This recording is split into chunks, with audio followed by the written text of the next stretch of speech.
welcome to... Hey Larry, good to have you here. Doing a quick scope and number for a couple of days. It feels weird not doing one on Monday, my usual man up Monday, so I'm doing a different one today. DJ, nice to have you here. Whoops, move that down there. Sorry. Magnetic tripod mount doesn't always stay straight, so I have to like tweak it. So, nice to have you here, sir. Thanks for coming in. Welcome to my scope. This is Tuesday, which is the true love. This one's going to speak more to women, but guys, you want to watch this too because it may be useful for you for your planning. So I'm just noticing I didn't have my bling on. Like feeling fully dressed. Okay, be presentable. Hi, thanks for joining my scope. Welcome to my Periscope broadcast. This is my daily scope that's been less than daily lately. That's the thing. That's the reason why I'm doing this. So thanks for, insight never hurts. So thanks for joining me. My name is Barry Selby. Welcome to my scope. I do love and relationship scopes pretty frequently. And more live events and summits coming up this year, so it's getting busy again. But I wanted to just speak today on a topic that's been on my awareness lately, because I've noticed some people doing this. I don't speak back, so I can't help you with, or even know what you're saying, so c'est la vie. If you are here for the first time, thanks for joining me. If you're here regular, that's good to see you again. Please make sure you share this out on Twitter, Periscope, Facebook, etc. to get the word out, so that they can get more information going on. What I want to speak to today is a topic that, hey, good to see you. This one is going to speak, again, is more about women's experience, but men, we tend to suppress this. So you may want to listen up on this because there'll be value in this for you as well. Because to be honest, I've been, I don't know whether it was driven by, but I've certainly been motivated by this, that may be a better word, motivation by this than by what's really calling. So, this is about if you are being guided, if you're being guided by your heart or by something else, and I'll get to that in a moment. The painting of the rhino, riding the bike. Oh yes, that one. Yeah. This place is furnished with some interesting artwork that I didn't choose, so it's interesting stuff. So, all right, so let's get to the topic, shall we? Again, for those who don't know me, my name is Barry Selby. I am a relationship expert, teacher, guide, nobody's grandpa, so thank you for that. And I am a #1 best-selling author. My book, 50 Ways to Love Your Lover, is for men and women, couples, singles. You can find it on Amazon. Or you go to my site, barryselby.com/book, and read all about it. I'll show you the links later on. But let's get to the topic, because that's why I want to be here. This is something that I personally think... Oops, mute the computer so I don't get that stuff. Excuse me. I think that you are someone who needs to be elsewhere. All right. So, continuing with the topic that is going on, thanks for joining in again. Thanks for sharing this out on Twitter, Periscope, Facebook, etc. Well, no, I'm not kicking people out unless they start getting abusive. Yeah, thank you for correcting that. Interesting. There was a little Freudian slip. No, I won't presume that. So here's the topic at hand. Speaking to a couple of friends recently, just double checking men and women. Mostly women, but I think there was a guy in there too, because it's happened a lot in conversation, so I had to put it on the topic here. Hey, nice to see you, Megan. Welcome to the scope. This one isn't applying to you because you're in a long-term relationship, but I know that you know people who've been through this. And my point is about people, I won't say women or men, but people choosing relationship. They think it's from their heart, but actually it's from an emotional reaction. And I'll explain what that means first, and then see if this resonates for you, and then what to do about it. So bear with me. What it seems like is that you're making, thank you for sharing this out, I appreciate that. What it seems like is that you're approaching somebody, meeting somebody, and feeling that they are someone that you would go, this is a great person, great match, let's go out and see where it goes. And you think, which is a mistake in the first place, that your heart is making the choice. And basically, if you're thinking about it, it's probably not. But if you're trusting it, I'm getting to that in a moment. I'm jumping ahead to the solution. Let me get through the explanation, reason, cure sort of thing. Or is it that way around? Whichever way it is on your screen. So, in particular, one instance I'm going to talk about is one of the people I know recently. Yeah, disappointment. That's part of one of the side effects of this. So you're on track. I'm watching. Well, let me use one case as an example to start with and go from there. Somebody I know is going through this experience where they've had a recent breakup with somebody that they were in a good relationship with, and they're choosing back in because they really love the person, they think, but they're not making changes themselves or demanding changes from their partner before they choose back in. And this is the point about emotional reaction. If you're being really guided by your heart, and I mean that you're making a choice, especially if you had a discord or breakup with somebody and a pulling apart, that we tend to feel that there's so much love there, but it's not actually, it's emotional baggage, and I'll get to that in a moment, that we want to get back into it again because that's where it feels like it should be, rather than staying apart and healing what's in the way. And I'm speaking that again in a clunky fashion, but let me try and say it a better way. In the context of this experience I was talking with my friend, she was looking to go back into the relationship she was in with this guy without having any changes, without demanding changes, without making changes, and without being aware of changes that could be made in her own life. Because the reason she broke up with him in the first place is still there.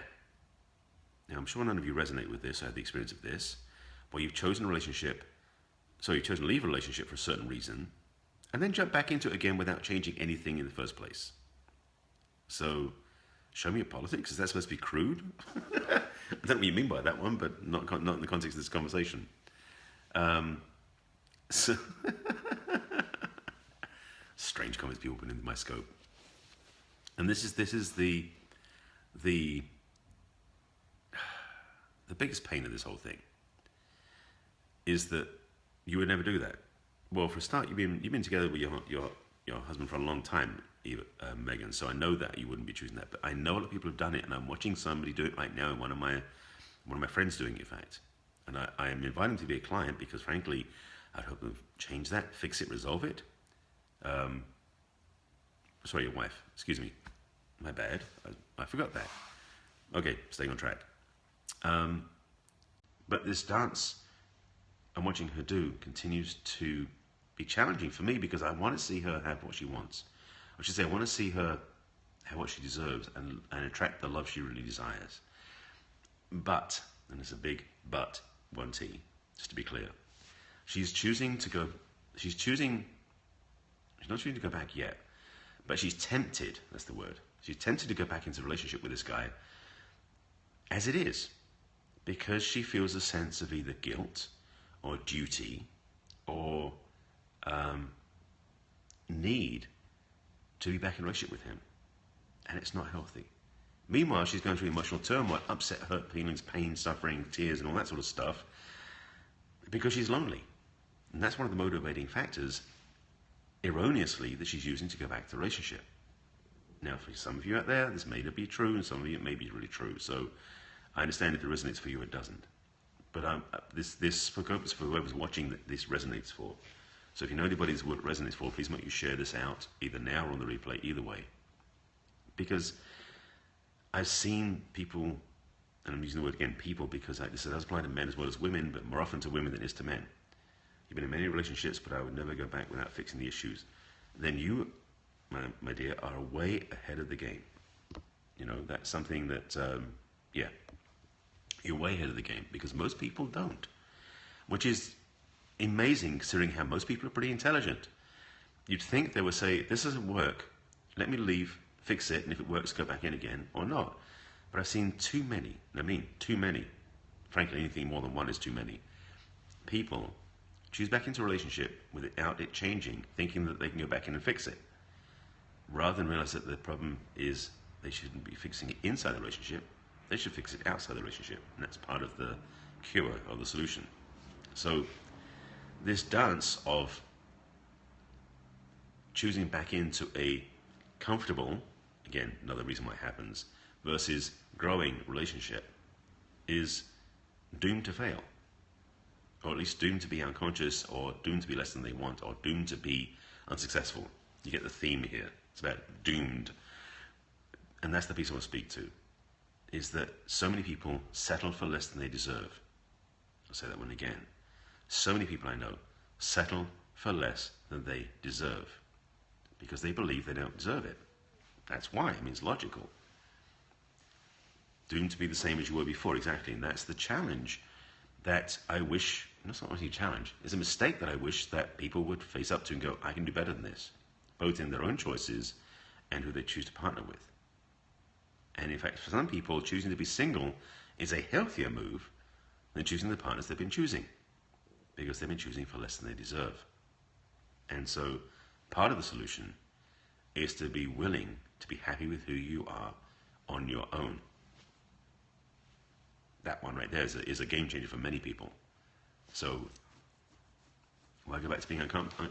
Well, the reason why going back to be unhappy, Megan, is because so many people I know think that being in a relationship is better than being single. It's illogical thinking, and it's not actually accurate, but the programming is such that you are better off if you're in a relationship than if you're single. Crazy, I know. I am passionate about helping my clients love themselves enough that they can be fully comfortable being single. Because when they are loving themselves and comfortable being single, that's the best time to choose a healthy relationship. No, I don't know Russia. I mean, I know where Russia is. I know about Russia, but that's about it. Exactly, yes. It does stem from insecurity. The insecurity is because they don't think they're fully valid as they are on their own, because some rule in the society says you're only valid when you're in a relationship. Bullshit, to be blunt. That's English, Russian, whatever you want to say it. It is a mistaken approach, and it is an error in thinking. Who we are is autonomous, functional, fully deserving, lovable, complete as we are. When we remember that, then we can choose a healthy relationship. And that is what I talk about in my work. So that's kind of the point I wanted to make, and thank you for adding to the comments on that. Yes, Megan, that's absolutely true. I agree with you. I wish everyone would learn to live alone first. Being fully okay as you are in your own life as yourself makes you, one, a better relationship partner, and two, a better decision maker for choosing relationship partners. So it's both of those things. Yeah, absolutely. So you're right on with that one. That's why a lot of the work with my clients with helping them attract the right relationship is self-love first. Because when you do that, then you choose better when you look out there. That's why I'm not a dating coach or a matchmaker or any of that stuff. I'm a relationship transformation expert for singles to help them attract what they want. Yeah, well, apparently based on your life, Megan, you did it right because you learned that very early, you said. And based on results, I think that's true because you've had a long-term relationship that works. And that's a big result or proof of the pudding, as it were. So you're right on. So that's really the message I want to speak to in this scope, is about really getting clear about your choosing from your heart, as in self-love first, and self-support first, self-confidence, self-respect, self. You get the point. From there, choosing healthy relationship is a much easier and more aligned choice. If you want to find out more about how to do that, that's in my work. I'll stick up a quick cheat sheet. That's where you find out more about my work. This is a 30-minute conversation we can have, complimentary, for me to help you find out what you want, where you're going, the love you truly deserve. If you know anybody who's stuck and not knowing what they're doing for love, send them here. They can sign up for a quick 30-minute conversation, and we can see if we're going to work together. No requirement, no agenda. Well, reach out. So much of that normally comes from maturity. Yes, is a big part of the conversation. You know. So it's about that. So if you're looking for love in all the wrong places, and you want to get the right sort of relationship, reach out and find out. That's the link. Check it out. My book, my work, my service is to help singles find the love they really truly deserve. And that's really my scope. So that's it. All right, so any questions, any thoughts before I sign off? Any relevant questions, I should say. Oh, you're welcome, thanks. And please share this out on Twitter and Periscope and the replay as well. This is kind of my passion to speak about this stuff. Early scope, I'm back on, I'm not sure I'm going to stick to this time. This is the time I used to do my scope, so I thought we'd do one now because I've got a busy afternoon. And I hadn't done a scope for a couple of days, so I want to get back on and do a quick Periscope broadcast today to, one, get back in the flow, and namaste to yourself too, and also to get the message out there because I want to start putting out some more content again. I feel like it's funny, when I do the Periscopes for more than a couple of days, I feel like I'm stifling my flow. So this is getting the flow out. All right? So thanks for watching, thanks for sharing. Do I recommend some specific things for us to love ourselves? Yes. First of all, being single comfortably is a big step in that direction, and I have a lot of stuff in my coaching. So if you want to find out more about that, you can reach out, as I said, to get a consult. But the first thing I would recommend, besides this, which I do highly recommend, is to stop looking out there for love. Looking here for love first. Self-love first. Whether you do it in the mirror, do it when you're walking around in life, just remembering that you value yourself and not taking things personally. That's actually the 4 agreements, comes from that, which is a good book to read if you want to learn about loving yourself. Don't take things personally. Key things there. All right? Well, love won't necessarily find you. You have to do some of the work yourself. But love will meet you. That I will say. You can quote me on that one. You start doing self-love first, and then love will meet you. That's more accurate. Love won't necessarily find you. But that's on the conversation. So, hope that answers your questions. Again, thank you for watching. Any more questions before I sign off? Well, I'm glad you like it. That's kind of my theme, and that's kind of my work. So I'm just seeing who's who. Debbie, thank you. Sorry, the name what? Name of the book? Sorry, I didn't catch what it was. You're welcome, Megan. Thanks for watching. Sorry, I mislabeled your your wife. All right, thanks for watching. Thanks for sharing my scope. If you were just joining me, please look at the replay. That was kind of getting the point out. And share this out on Periscope, Twitter, and happily replay as well. This one hopefully wake up some people. All right, ciao yourself. Thanks for watching. Take care of yourselves, and I'll be back on again. Shipping again tomorrow. Well, the scope's coming up. So yeah, go from there. You don't know me, so you have no idea, and that's not accurate. So any comments, questions, relevant things to say, I will be back on again soon. Yeah, Megan, it takes all sorts, you know. All right. Thank you for watching, and thanks again for sharing this out. And watch the replay if you're just joining. Cover the topic, it's out there. Well put, well put. I like that. Very cool. All right. I'm signing off. Yeah, I need to block one person because that was just extreme. But otherwise, I don't tend to block people unless they really deserve it, and they didn't deserve it. So, yes. See you soon. Take care of yourselves and have a wonderful day. And love yourself more today than you did yesterday. That will change your life. All right. Now we're learning to be gay. Cute. All right. I'll see you folks later. Take care.